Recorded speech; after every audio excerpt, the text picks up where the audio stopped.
주님의 은혜를 감사합니다. 우리가 지금 부른 찬송처럼 온 세상 만물 가져도 주 은혜 다 못 갚겠네. 특별한 사랑 받은 나 몸으로 재물 삼겠네. 이건 하나님을 알기 때문에 하는 이야기죠. 하나님을 알기 때문에 우리가 주 앞에 헌신할 수 있는 것입니다. 제가 이번 주에 제 마음 가운데 그런 생각이 많이 들어왔습니다. 하나님을 내가 힘써서 많이 알아야 거기에 비례해서 내가 헌신할 수 있고, 거기에 비례해서 내가 하나님을 사랑할 수 있고, 거기에 비례해서 내가 죄를 버릴 수 있구나 하는 것을 다시 한번 제 마음 가운데 뼈저리게 느끼게 되었습니다. 그래서 오늘 저녁에 여러분들께 제가 이런 제목을 좀 붙였습니다. 힘써 여호와를 알자. 힘써 여호와를 알자. 우리의 변화와 구원은, 또 여러분과 저의 용서는 하나님을 아는 일과 비례합니다. 그건 틀림없는 것 같습니다. 우리가 하나님을 얼마나 아느냐에 따라서 우리의 변화됨과 우리의 구원과 우리가 용서받는 일이 하나님을 아는 일과 꼭 비례합니다.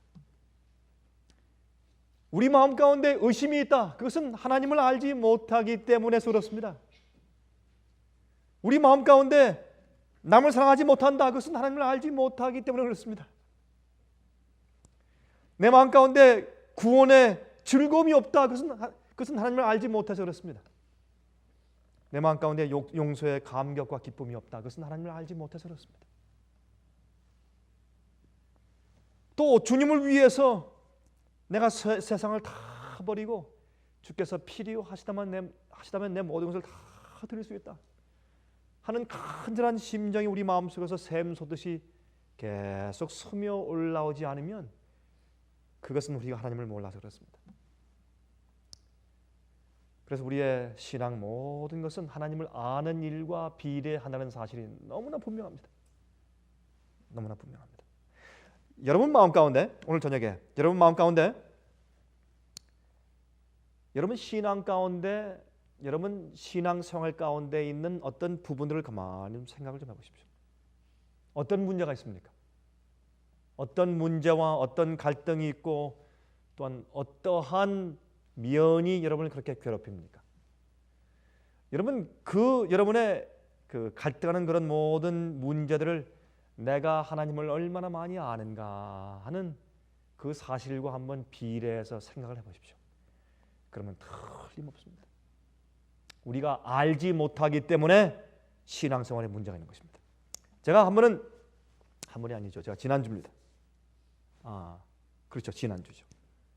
지난주 제가 콜롬비아에 있었습니다.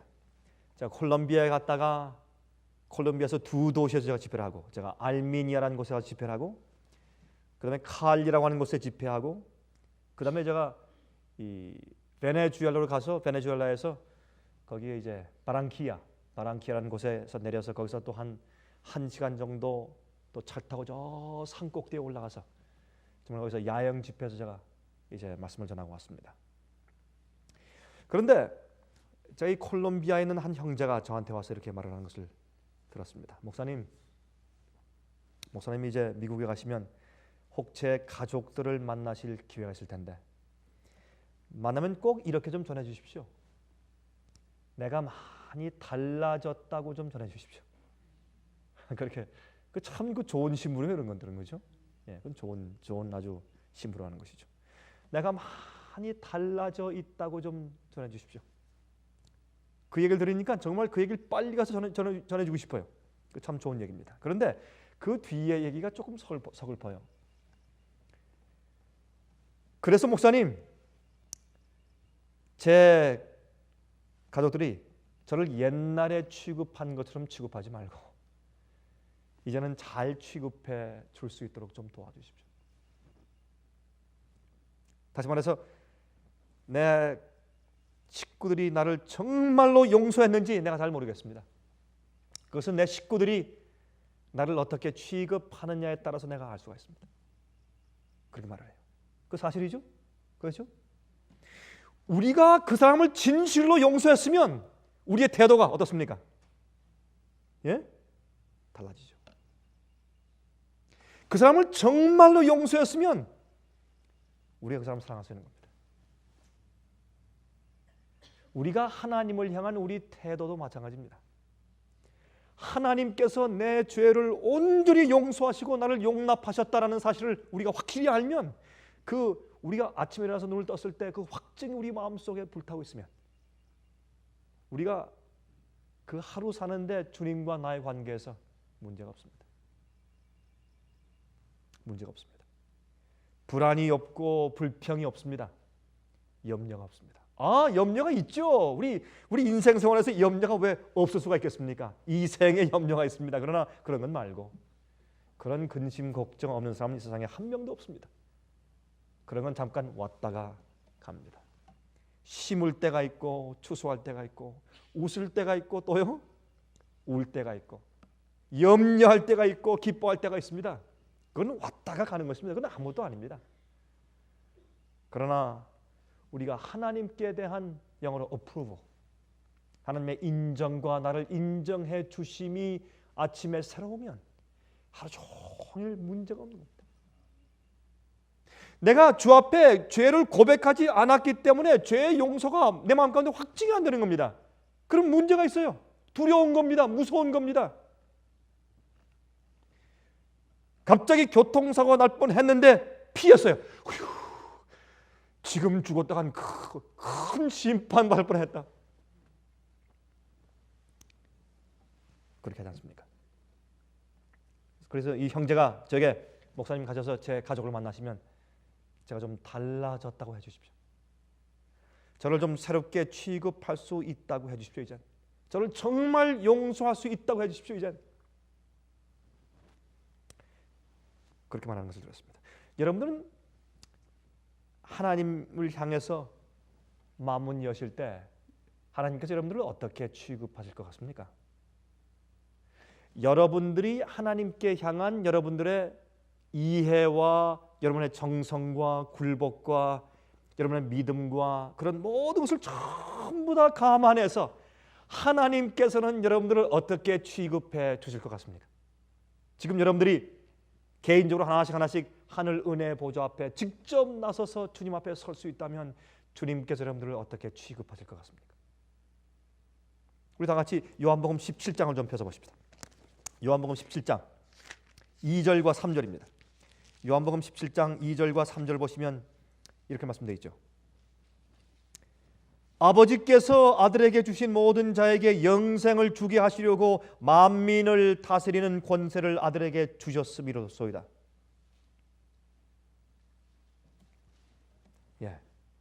다시 말해서 인류의 영생은 아버지시여 내 손에 달려 있습니다. 그런데 이 땅에 있는 인생들이 영생을 얻고 구원을 받고 다시 원래 상태로 회복되어서 우리와 함께 영원히 살기 위해서 해야 하는 가장 중요한 일이 있습니다. 그것을 주님께서 지금 말씀하십니다. 여러분 요한복음 17장은 예수님의 기도죠. 마지막 기도죠. 우리 잘 아는 얘기죠. 그렇죠?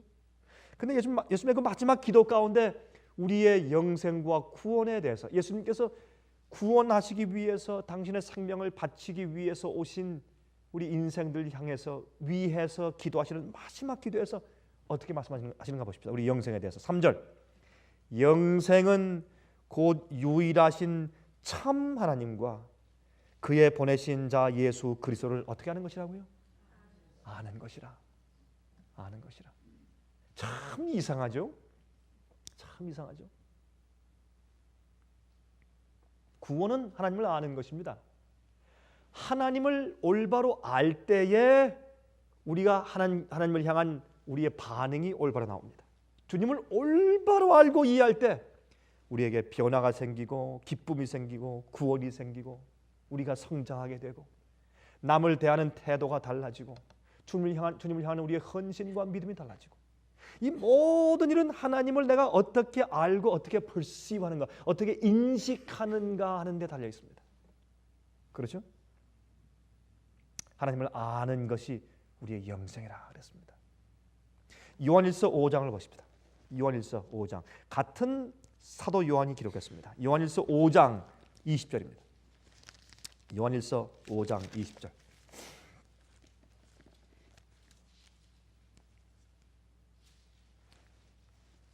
또 하는 것은, 그가 지금 이 앞쪽에 지금 여러 절 동안 그가 여러 가지를 강조했습니다. 그리고 마지막으로 설명합니다. 또 하는 것은 하나님의 아들이 이르러 우리에게 무엇을 주사? 지각을 주사. 이 지각은 사실은 우리에게 마음을 주사, 그런 뜻이에요. 다시 말해서 무슨 마음? 하나님을 아는 마음을 주사. 여러분, 예수께서 오셔서 우리에게 누구를 보여주셨습니까?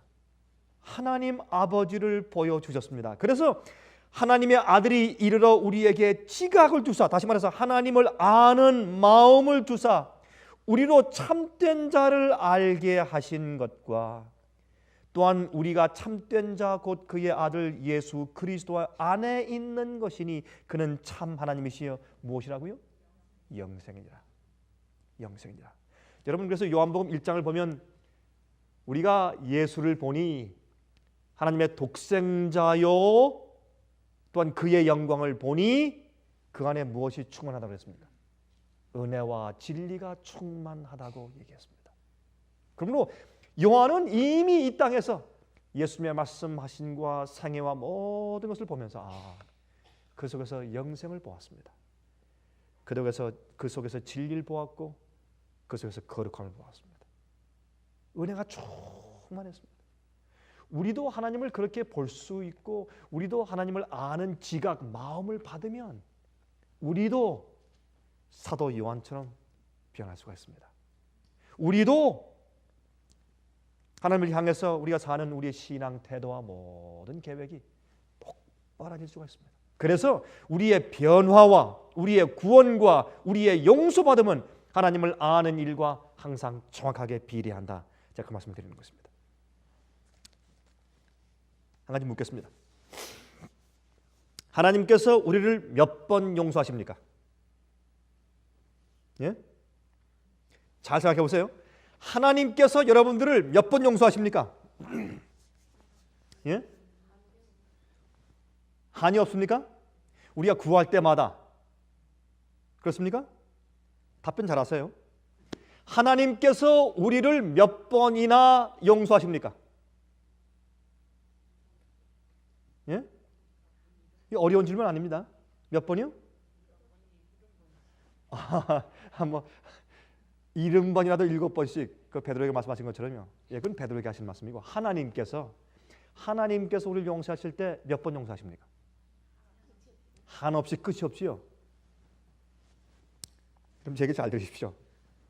우리가 오늘 저녁에 요 면에서 하나님을 조금 더 깊이 아십시다. 제가 이해하는 하나님은, 성경에 말씀하는 하나님은 우리를 용서하실 때 딱 한 번만 용서하십니다. 하나님께서는 우리를 용서하실 때 딱 한 번만 딱 용서하세요. 더 이상 없습니다.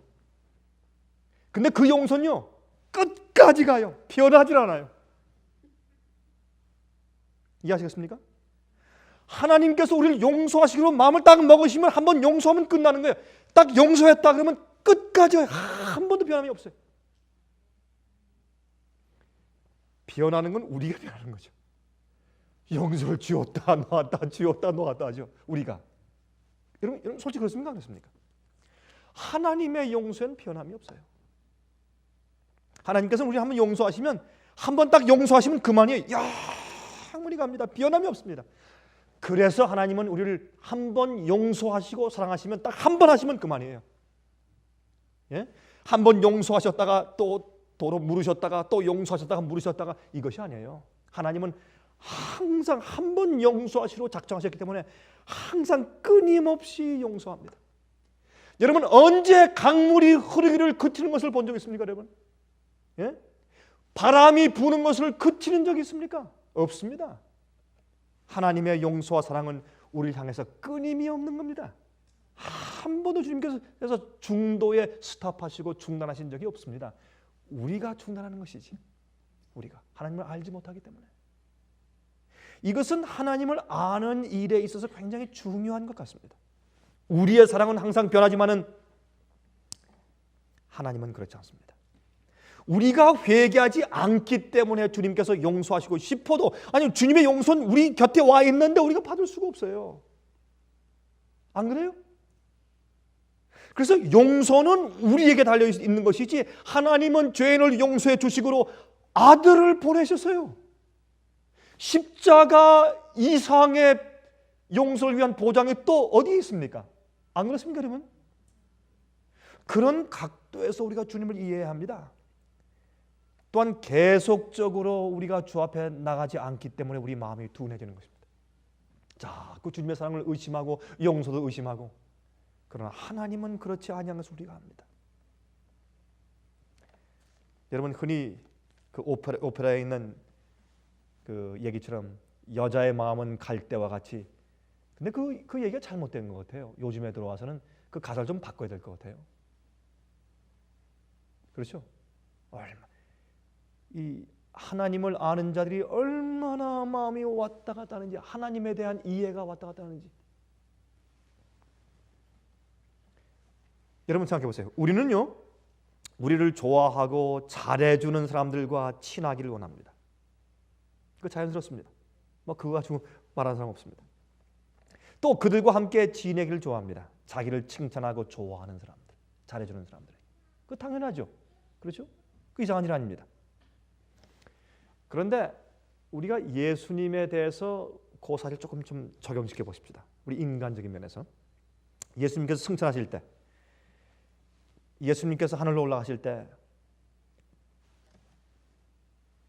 11 제자와 또 주님을 따르는 사람들, 또 마띠아까지 합해서 12 제자가 이렇게 쭉 승천에 올라가신 예수님 보면서 마음 가운데 불안했던 한 가지 요소가 있었을지 모릅니다. 아마 저 같았으면 그런 불안한 요소가 좀 있었을지 모릅니다. 이런 불안한 요소예요. 가만히 생각해 보니까 그렇게 자기를 모욕하고 비난하고 모함하고 배반하고 못살게 굴고 십자가에 못 박은 인간들에게서 혹시 마음이 돌아서시지는 않을까?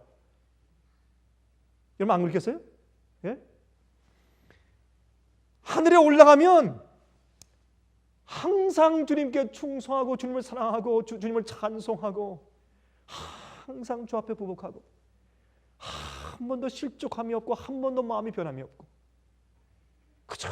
그저 찬송과 존경만 돌리려고 애를 쓰는 천천만만의 천사들이 있으니, 여러분 우리는 어떤 사람들 좋아한다고요? 우리를 좋아하고 그렇죠, 우리 잘해주는, 우리를 인정해주는 그런 사람들과 함께 있기를 우리는 좋아해요. 그것이 인지상정이에요. 근데 저 같았으면 그랬을 거예요. 예수님 올라가시는 거 보면서 항연하 주님께서 하늘에 올라가신 다음에 우리처럼 이렇게 의리 없이 도망했던 우리를 혹시나 잊어버리시지는 않을까? 예? 그리고 여러분 33년 반 동안 세상을 사셨죠. 그러나 주님께서 이 땅에 오시기 전에 하늘에서 훨씬 더 오래 사셨지 않습니까? 그 오랜 동안 하늘에 계시면서 한 번도 변함없이 의리 있게 계속적으로 주님께 충성을 다하고 주님께 찬송하면서 주님께 경배를 드리고 예배하는 그 아름답고 사랑스러운 천사들. 어떤 때 말이죠, 우리가 천사 생각할 때 우리처럼 어떤 그런 개인적인 성격과 인격이 있는 그런 존재가 아니고 어떤 무슨 뭐 유니폼을 입은 어떤 특별한 어떤 무슨 뭐 전혀 뭐 감정과 생각이 없는 존재로 착각할 수가 있지만 아닙니다. 그렇죠? 각각 천사들에게도 개인적인 인격이 있고 개인적인 성격이 있고 개인적인 생각이 있고 개인적인 감정이 있죠. 그러니까 하늘에 전쟁이 있었죠. 그 전쟁 가운데서 예수님을 자기의 사령관으로 택했던 사람들 말입니다. 그런 천사들. 주님이 그들이 얼마나 그리웠겠어요. 이렇게 목이 곱고 이렇게 감사할 줄 모르고 주님을 괴롭혔던 그 사람들을 떠나서 하늘로 올라가는데 혹시 주님께서 올라가서 참 내가 너희들이 너무 그리웠다, 참 반갑다. 그런 다음에 그렇게 참 의리 없이 배반만 했던 인간들, 특별히 3년 반 동안 있으면서 예수님의 마음을 그렇게 아프게 했던 제자들까지라도 주님께서 혹시 소홀히 여기시거나 잊어버리지 않으실까 하는 그런 마음에서 혹시 마음 가운데 두려운 마음이 있었을지 모르겠습니다. 아마 저 같으면 그런 마음이 있었을 거예요. 너무너무 죄송했어. 그런데 참 이상한 건 말이죠. 마리아가 예수님을 이제 부활 후에 만지려고 하니까 나를 만지지 말라. 내가 아직 아버지 집에 가지 못했다. 만지지 말라. 그런 다음에 즉시로 하늘에 올라가셔서 무덤에서 예수님 부활하실 때 무덤에서 나온 그 사람들 말이죠. 누군지 모르지만은 각 시대에서 주님을 따르고 진리를 순종했던 주의 백성들 아닙니까? 천 열매를. 앞으로 예수께서 재림하실 때 이제 무덤에서 일으키실 그 큰 부활할 무리들을 대표하는 천 열매들을 데리시고 주님께서 잠깐 올라가셔서 그들을 바치신 다음에 아버지시여 나의 희생이 받으심직했습니까? 내 희생이 나를 믿는 자들 이 세상에서 구원하기에 이제 합당합니까? 라고 주님의 희생의 제물을 아버지께 바치실 때 그때 아버지께서 이제 아들 예수를 아마 끌어 안으셨을 겁니다. 그런 다음에 그렇게 오랫동안 떨어져서 정말 그 회포의 정을 풀어야 할 그 많은 수천천만만의 천사들을 그냥 놔두시고 잠깐 손을 흔드신 다음에 그냥 또 내려와서 40일 동안 인간과 함께 같이 지내셨어요. 여러분들은 그 사실을 어떻게 느끼시는지 모르겠습니다. 저는 너무 감사해요. 너무나 감사해요. 그렇게 그리웠던 천사들도 내가 다시 올게, 좀 더 기다려. 그리고 그냥 내려오셔서 40일 동안 그들과 함께 계시면서 혹시 인간들 마음 가운데 하나님을 아는 마음 지각이 혹시 부족할까 봐 주님께서 다시 시편을 펴시고 다시 선지서를 펴시고 쭉 예언을 펴시면서 다니엘서를 펴시면서 메시아가 이 땅에 올 것과 당신 자신이 메시아이신 사실과 주님께서 앞으로 어떻게 하실 사실을 예언적으로 쭉 다 설명하시고 보여주신 다음에 주님께서 다시 석별의 정을 가지시고 다시 성전에 올라가셨어요.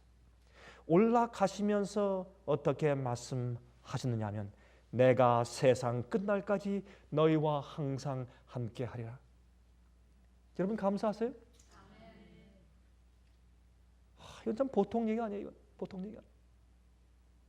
우리가 단순하게 그 말씀 한마디를 읽어서 그렇지 그 속에 숨어있는 그 내용은 우리 가슴이 취하는 내용이에요. 예수께서 내려오셔서 떠나가시면서 정말 못내 할 수 없이 떠나가시면서 하신 말씀이 내가 세상 끝날까지 너희와 항상 함께하리라. 너희 두려워하지 말라. 안심하라. 내가 세상을 이겨오노라. 그렇게 말씀하셨어요. 그리고 하늘에 올라가서 아버지께 말씀하기를 아버지시여 이들도 나와 함께 나 있는 곳에 항상 있게 되기를 내가 원합니다. 그 예수님의 탄원 때문에 우리가 앞으로 영원히 살 겁니다. 예수님을 아는 것이 영생입니다. 그러한 주님을 우리가 분명히 보고 알아야 내 속에 변화가 생기고 주님을 사랑하고 싶은 반응이 생기고 주님을 따르고 싶은 순종한 마음이 생기는 겁니다. 그래서 우리는 매일매일 힘써서 여호와를 알아야 합니다. 매일 힘써서 예수를 알아야 합니다. 주님을 아는 것이 무엇입니까? 영생입니다. 영생입니다. 그래서 여러분 감람산 위에서 주님께서 올라가셨어요. 여러분 다윗 왕이 성전을 지은 물론 솔로몬이 지었지만은 또한 여러분 그 아브라함이 아들을 이제 제사하기 위해서 번제단을 쌓았던 모리아산 그 시온산이죠. 거기서 예수님께서 승천하신 것이 아닙니다. 또 모세가 누웠다가 부활했던 비스가산 거기서 주님께서 승천하신 것도 아닙니다. 어디요? 감람산. 감람산은 어떤 곳입니까? 주님께서 우리의 구원을 위해서 피땀을 흘리신 곳이 아닙니까? 감람산은 주님께서 자주 올라가셔서 우리를 위해서 기도하셨던 산입니다. 그곳에서 주님께서 승천하셨습니다. 그런데 우리가 큰 의미를 가지는 것입니다.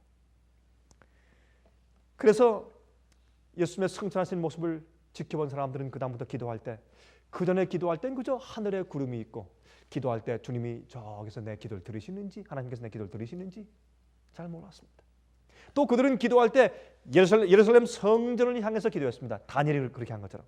그러나 이제 예수께서 승천하신 다음에 그리스도인들이 이제 기도할 때 예루살렘 성전을 향해서 기도하는 것이 아니라 하늘을 향해 기도합니다. 예수께서 승천하신 곳, 우리를 그렇게 사랑하신 예수님께서 지금 저기 계신다고 말입니다. 하늘 성소에 우리를 위해서 중보하신다고 말입니다. 그러므로 이젠 하늘이 새로운 것이 되었습니다.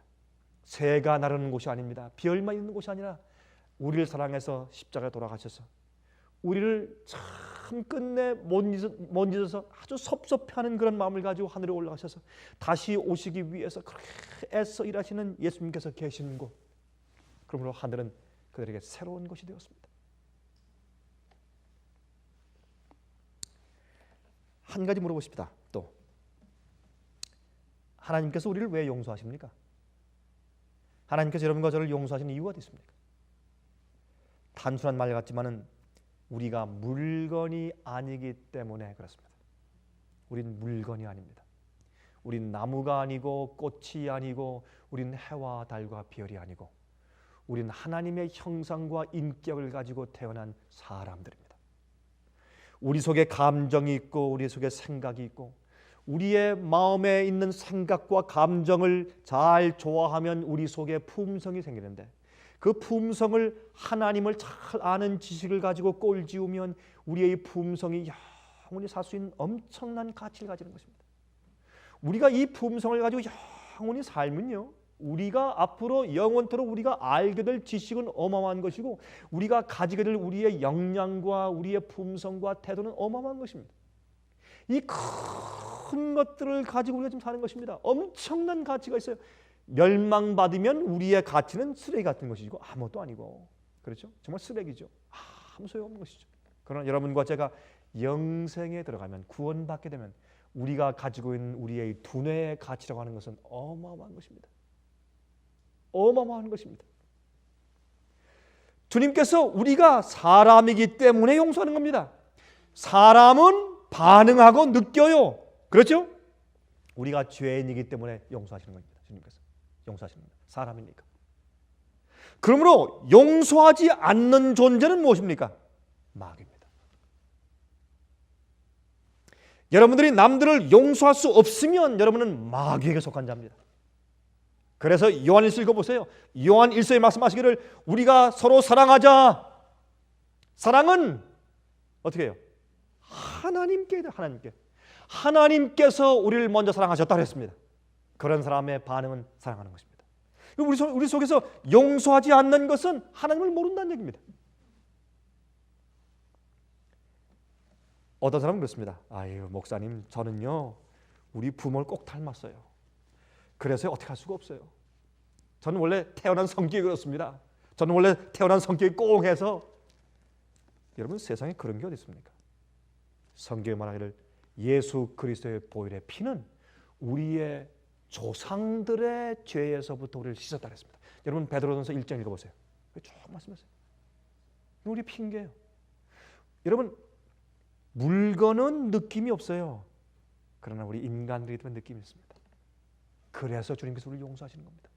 용서해야 우리 속에 하나님에 대한 지각이 들어올 수가 있습니다. 용서받지 못한 사람은 하나님을 알 수가 없습니다.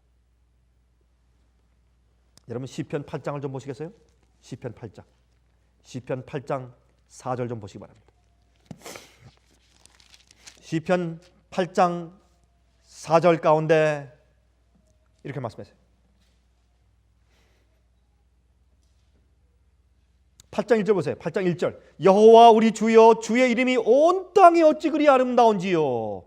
주의 영광을 하늘 위에 두셨나이다.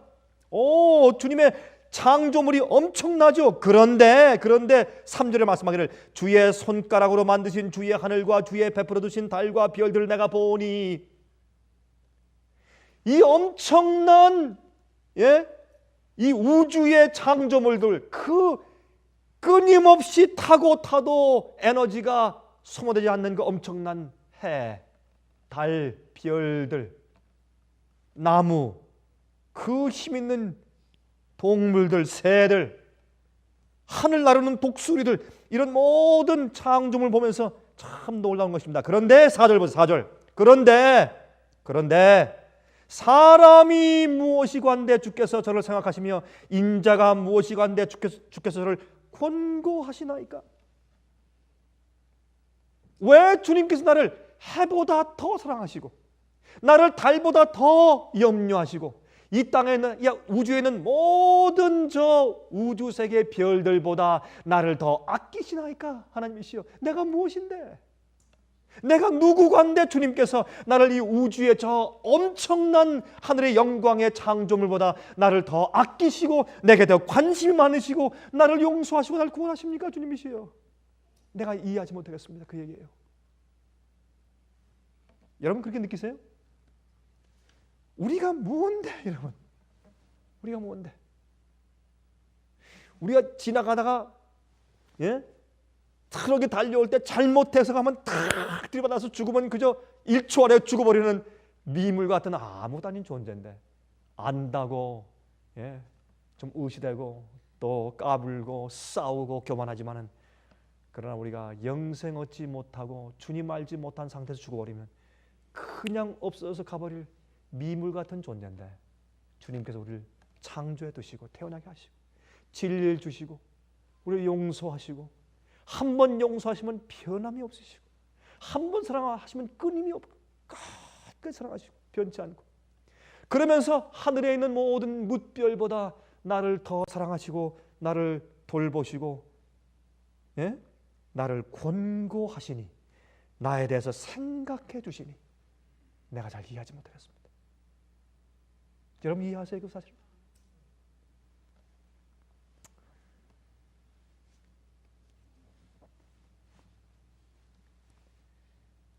또 한 가지 더 알 것이 있어요. 하나님의 구원에 대해서 우리가 여호와를 힘써 알아야 할 텐데 한 가지 더 알아야 할 것이 있습니다.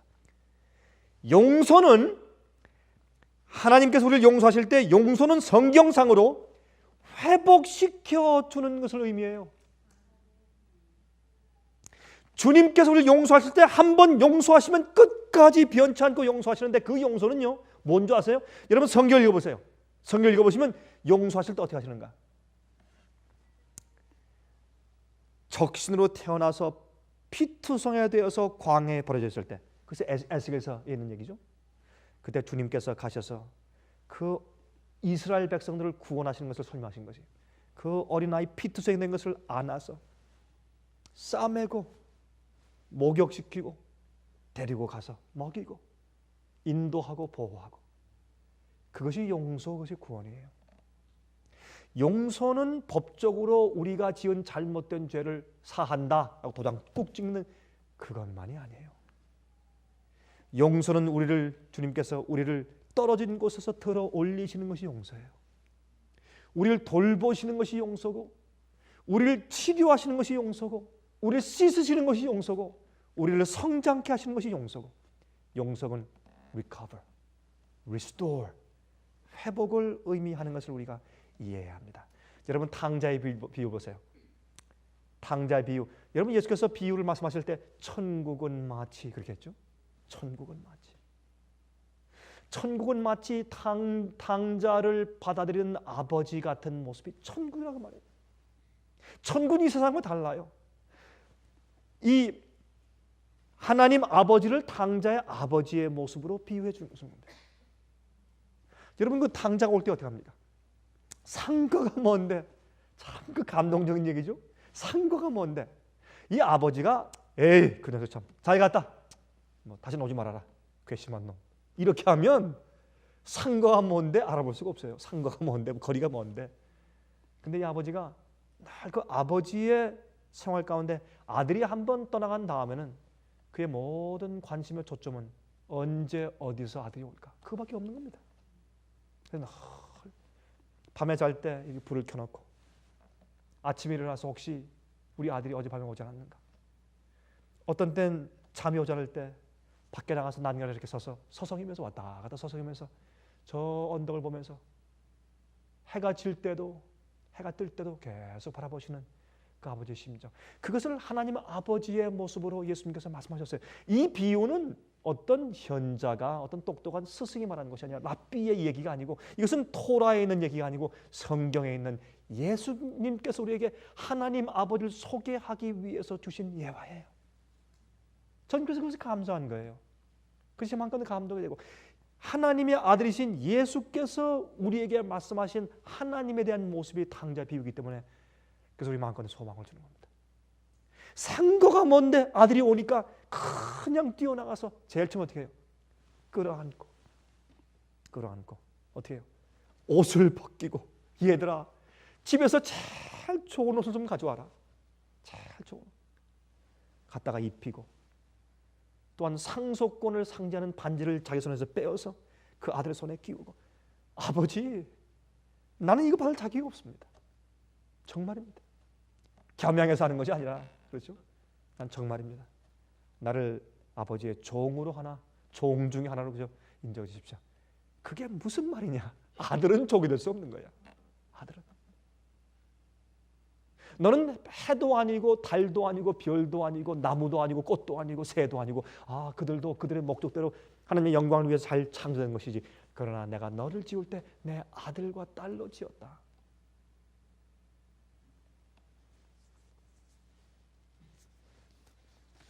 제가 하나 좀 영감적인 말씀 좀 읽어드릴까요? 이 말씀은 그 Thoughts from the Mount of Blessings 산상보훈이란 책 114페이지에 이런 말씀이 있어요. 한번 들어보세요.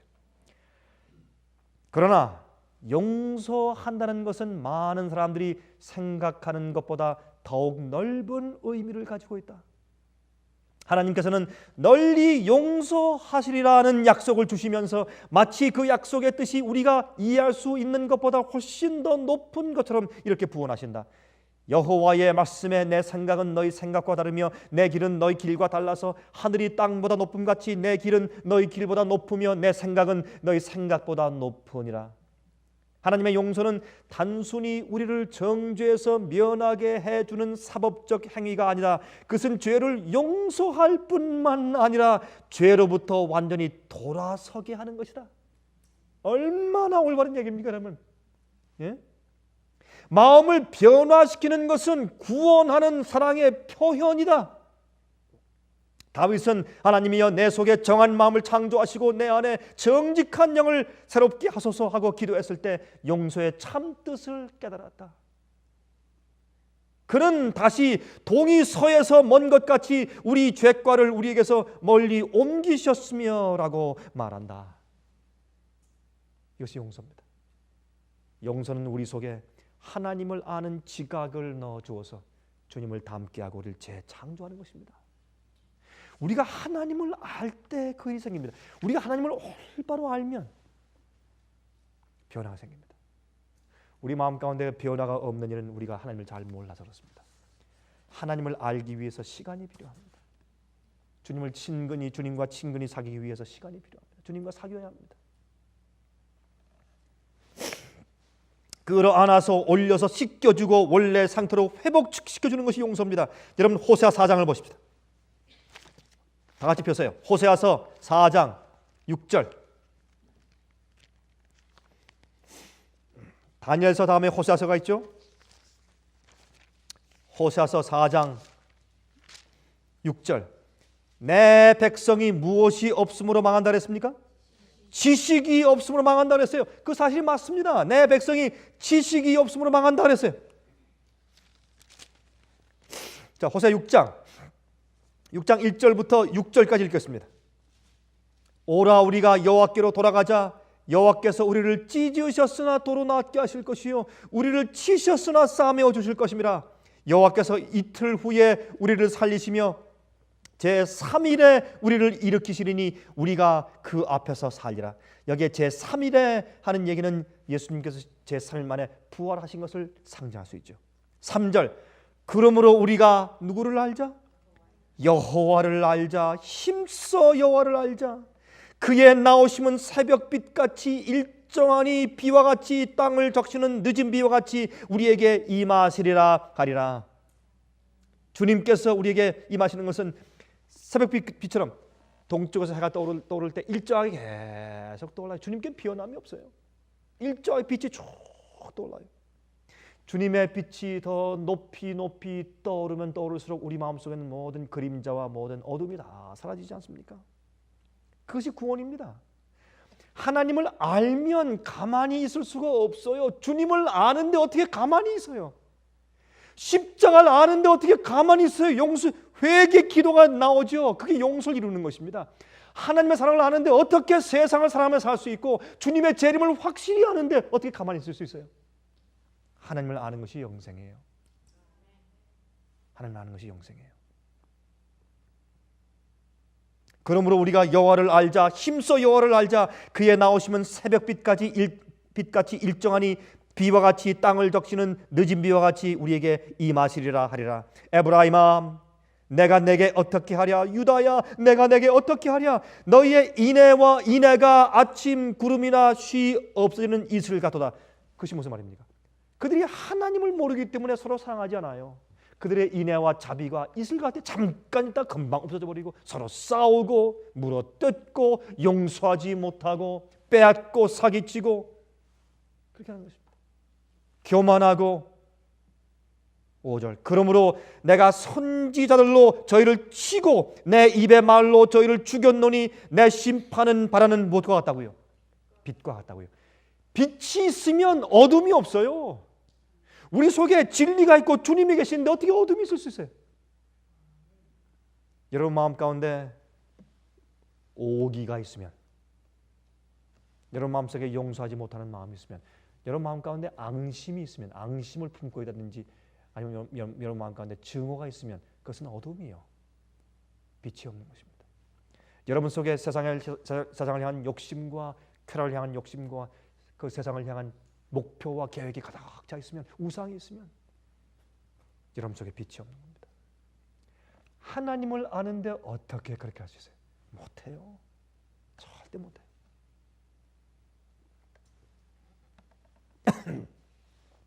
제가 공항에서 말이죠, 이번에 기다리고 있는데 한 사람이 얼른 오더니 지금 비행기 탈 시간을 만났는데 지금 아침이니까 배가 고파서 말이죠, 가방 속에서 이게 봉투를 꺼냈는데 샌드위치를 꺼내요. 샌드위치를 꺼내가지고 이제 아주 진실한 그리스도인 같아요. 꺼내가지고 이제 먹는데 기도해야죠. 사람들이 많이 앉아 있는데 제 앞쪽에 앉아서 가만히 지켜보는데 사람들이 주위에 많이 있는데도 아랑곳하지 않고 탁 앉아가지고 손을 모아가지고 간절히 기도해. 한참 기도하더니 눈을 뜨고서 그 봉투를 꺼내가지고 이제 먹는데, 그 샌드위치를 보니까 무슨 샌드위치인가? 햄 앤 치즈. 햄 앤 치즈를 꺼내서 먹어요. 그리고 프렌치 프라이 있죠. 요새는 뭐 불란서에 대해서 미국에서 뭐 원한이 많다고 해서 이제 프렌치라는 말을 빼서 그냥 뭐 프라이라고 한다지만, 이 프렌치 프라이를 갖다 꺼내가지고 거기 이제 프렌치 프라이가 기름에 쪄들려 있으니까 기름에 쪄들려 있는 거 아마 그건 나쁜 건 줄 알았던 모양이에요, 사람이. 햄은 먹어도, 햄하고 치즈는 먹어도 아마 그건 나쁜 줄 알았던 모양이에요. 그래서 짜게 또 이렇게 좀 뭐야 그 페이퍼 타월 같은 거 이제 종이를 꺼내더니 거기 넣고서 이제 또 기름을 짜요. 손에 이렇게 짜가지고 기름을 짜서 이렇게 해놓더니 또 그걸 먹으면서 이제 햄앤치즈를 치즈를 먹어요. 제 마음에 이런 생각이 들어갔어요. 아, 하나님께서 저 사람을 축복하실 것이다. 왜? 약간 기도했으니까. 그렇잖아요. 분명히 주님께서 그걸 축복할 것이에요. 축복할 때인데 어디까지? 더 좋은 음식, 더 나은 음식, 채소로 된 샌드위치를 먹으면 얼마나 더 좋겠어요. 그렇죠? 근데 주님께서 그가 주님을 아는 빛이 그거밖에 안 되기 때문에, 그렇죠? 그가 간절히 기도하고 주님 사랑하는 마음으로 그 햄 앤 치즈 샌드위치를 먹더라도, 그 햄 속에 균과 병균이 많이 있을지라도 그걸 감사한 마음으로 먹는단 말이에요. 먹을 때 주님께서 그걸 축복해요. 그가 기도하기 때문에 축복하시지만, 그러나 더 좋은 음식을 먹는 것처럼 축복할 수는 없다 그 말이에요. 그렇죠? 그러면 그가 지금 하나님께로 받는 축복과 용서가 어디에 비례합니까? 자기가 하나님께 대해서 아는 빛에 비례한다고 말입니다. 맞습니까? 주님께서 그를 100% 축복하고 싶고, 100% 축복하고 싶고, 100% 용서해 주시고 싶고, 100% 주님의 은혜를 주님께서 다 주시고 싶지만은, 그러나 주님께서 주시는 것은 일방적일 수 없기 때문에, 비례하기 때문에 우리의 반응과 우리가 하나님을 알고 우리가 받아들이고 이해한 빛에 비례해서 우리가 하나님을 아는 빛에 비례해서 우리가 하나님의 구원과 용서와 변화되는 능력과 성령의 능력을 우리가 받아들일 수가 있는 것입니다. 그래서 빛을 안다고 하는 것은 그렇게 중요한 것이에요. 예? 빛을 안다는 것은 그렇게 중요한 것이에요. 왜? 빛을 안다고 하는 것은 하나님을 똑바로 알고 주님의 뜻을 똑바로 이해한다는 뜻이기 때문에 그만큼 주님의 축복과 용서와 은혜와 모든 것들이 우리에게 그대로 밀려 들어올 수가 있는 것입니다. 어떤 사람들은 하나님을 다 알기를 주저해요. 왜? 다 알면 무엇이 따르니까? 부담이 따르니까, 의무가 따르니까. 아유 목사님 그건 좀 한 1년 후에 가르쳐 주시지 미리 얘기해 줘서 제만 가면 부담 생기잖아요. 그런 사람들이 가끔 있어요. 성경을 가르치다 보면 참 우스운 얘기입니다.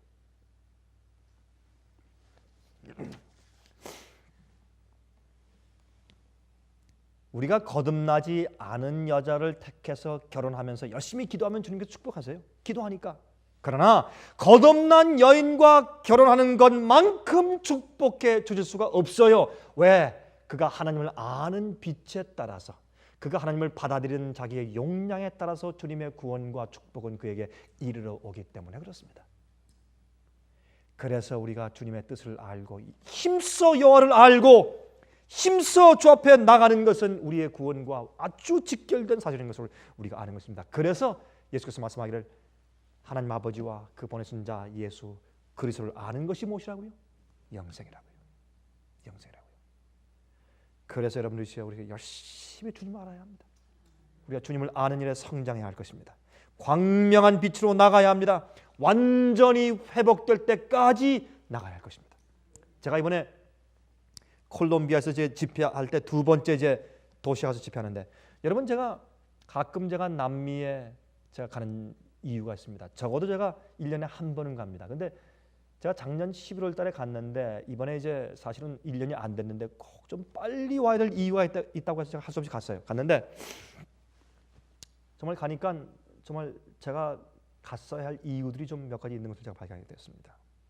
그러니까 제가 몇 군데 다니면서 가르치고 격려해주고 하는 그런 일들이 꼭 필요했는데 제가 이제 두 번째 콜롬비아에 갔던 그 도시 이름이 칼리입니다. 칼리.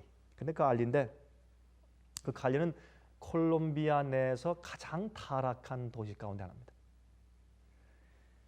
이렇게 길거리 걸어가 보면 말이죠. 우리 여인들의 옷차림이 미국에 있는 여인들 옷차림보다 훨씬 더 나아납니다. 이 바지가 청바지를 주로 입었는데 청바지가 제가 가만히 보니까 청바지의 그 기지가 얇으니까 저렇지 두꺼운 기지 같으면 저렇게 옷을 만들 수 없을 것 같아요. 제가 보니까 뭐 안 입어봐서 모르겠습니다만은 제가 보니까 근데 얼마나 이 바지들이 달라붙었는지 그 몸의 곡선 하나하나 주름 하나하나가 다 보여요. 너무 달라붙어가지고 그래서 보면은 제 마음가는 그런 생각이 들었어요. 저러려면 차라리 벗고 다니지 뭐라 입고 다니나. 제가 그래서 마음가 너무 기가 막혀가지고 너무나 달라붙어가지고 이건 말할 수가 이 어떻게 쳐다볼 수가 없어요. 그렇게 이 옷이 나네요. 그리고 이 블라우스도 너무 파지게 입고 짧게 입고 해가지고 야 참 또 비싸겠죠. 옷감을 많이 쓰지 않고 줄였으면 더 싸야 할 텐데 그런 옷일수록 더 비싸죠 또. 그래서 이제 한 여인과 대화하는데 어디에 눈을 둘 수가 없어요. 어디 쳐다볼 데가 있어야죠. 그래서 제가 그 사람과 대화하는데 제가 땅을 쳐다보고 대화했어요. 이렇게 땅을 쳐다보고 이러고 눈을 둘 데가 없어요. 이러고 있다가 아니면 먼 산 보고 아마 그 사람이 저를 이상하게 생각했을 거예요. 저런 사람도 다 있나 말이지. 자기 눈 안 쳐다보고. 근데 제가 볼 데가 있어야죠. 어딜 볼지 모르겠는데 이렇게 말하다가 이렇게 말하다가 그랬어요. 그런 곳이에요.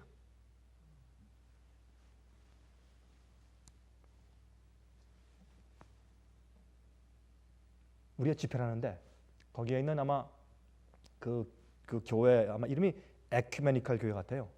이런 보통 이런 이제 장로교 계통의 교회였었는데 에큐메니컬 처치였습니다. 이제 그 교회를 빌려서 우리가 집회를 하는데 설교를 한 중간쯤 하고 있는데 우리 그 교회 바로 앞에 있는 길거리에서 총소리가 6발이 총소리가 나중에 끝난 다음에 들어보니까 그 밖에서 한 사람이 골목에서 뛰어 들어오면서 그냥 총을 막 난사하는데 사람 다 그냥 막 참이 들어가서 숨고 그냥 도망가고 아마 거기 게릴라들하고 무슨 아마 전쟁이 있었던 모양입니다. 그런데 그 안에 모여있는 그 교회 사람들이 꽉 차게 모였는데 그 모여있는 사람들의 종류가 장로교인들, 침례교인들, 감리교인들, 재림교인들, 또 어떤 사람은 이 장로교 목사 부부, 또 어떤 사람 부부 왔는데 저 뒤에 앉아 있는데 이 머리를 빡빡 깎았으면서 이 뒤에 이 뒷머리만 길러서 이렇게 꼬리를 묶었으니까 꼭 말꼬리 같아 이렇게. 이해하시겠죠? 이렇게 말꼬리처럼 이렇게 이제 달랑하게 내려 있는데 이 이마에는 흰 페인트로 그림을 그리고 이 코에도 그렸어요. 이렇게 그려. 이건 뭐 인디안 추장도 아니고 도대체 저게 무슨 사람인가 나중에 알아보니까 그 사람이 그 칼리시에 있는 크리시나라고 하는 그런 힌두교도 아니고 힌두교인데 기독교 비슷하고 했던 그런 크리시나 종교가 있어요. 여러분 들어보세요. 크리시나 종교의 책임자예요. 그 부부가 거기 왔어요. 참석했어요. 매일 밤 왔어요. 매일 밤 참석했어요. 자, 제가 이런 여러 가지 다양한 교파 사람들과 심지어 기독교인이 아닌 사람까지 참석했는데 내가 무슨 얘기를 해줄까? 무슨 얘기를 해야 되나? 제가 오늘 밤 말씀드린 제가 이 얘기를 했습니다. 하나님을 아는 것은 점진적인 빛입니다. 여러분 가운데 제가 이렇게 말했어요. 여러분 가운데 어떤 사람들은 예수님을 참 훌륭한 선지자나 성자라고 여깁니다. 훌륭한 분이라고. 그러나 기억하십시오. 예수님은 참된 하나님이든지 아니면 인간 역사에 둘도 없는 사기꾼이요. 거짓말장이에요.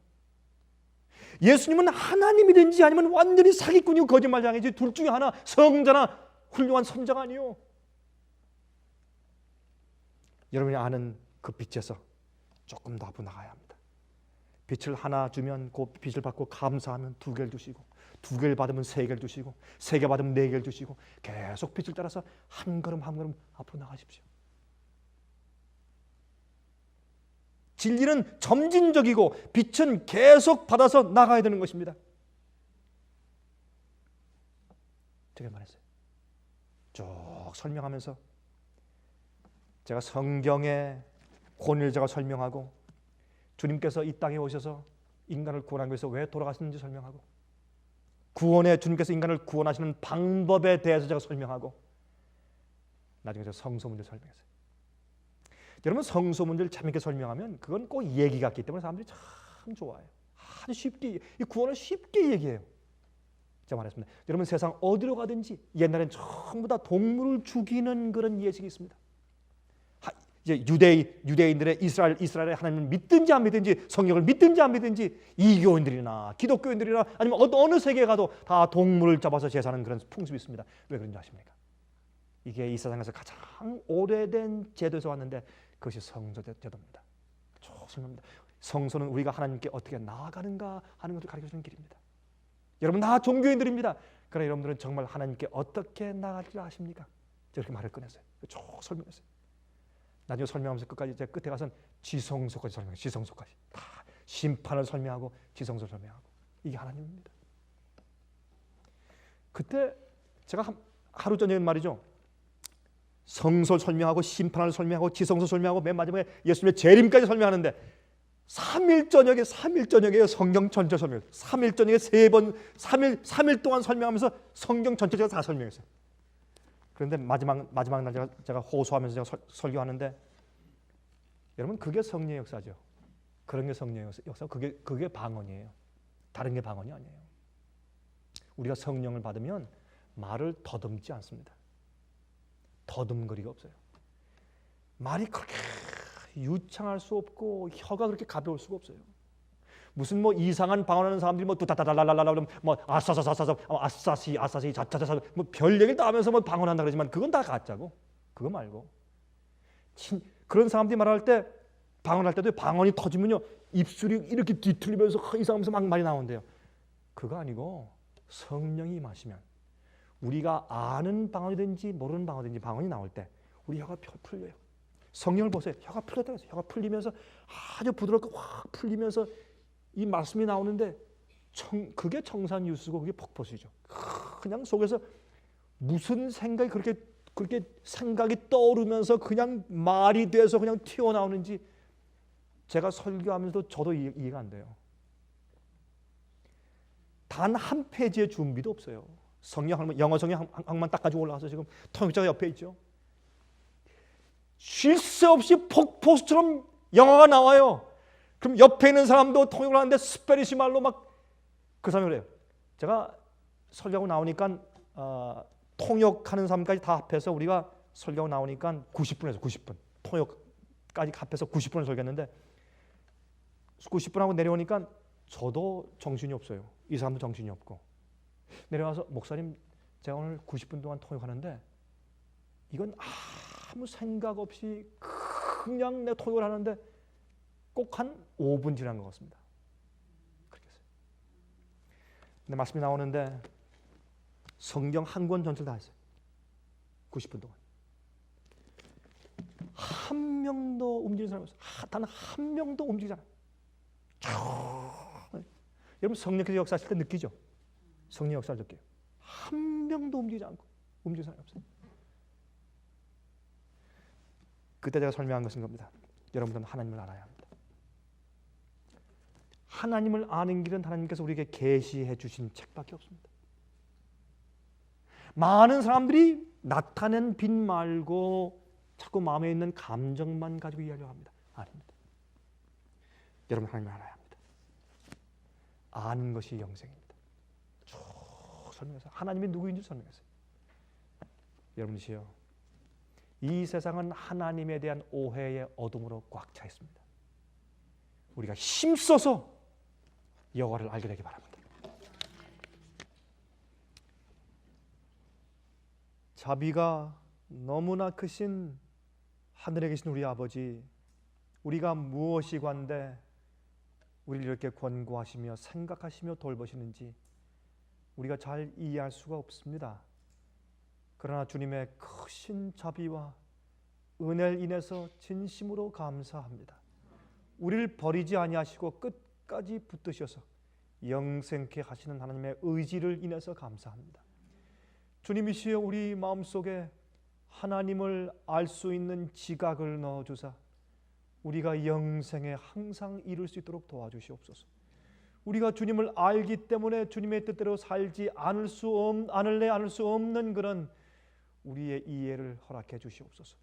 오 주님이시여, 우리가 아버지의 뜻대로 살기 원합니다. 주님의 거룩하신 희생을 따라서 우리도 주 앞에 몸 바쳐 굴복하길 원합니다.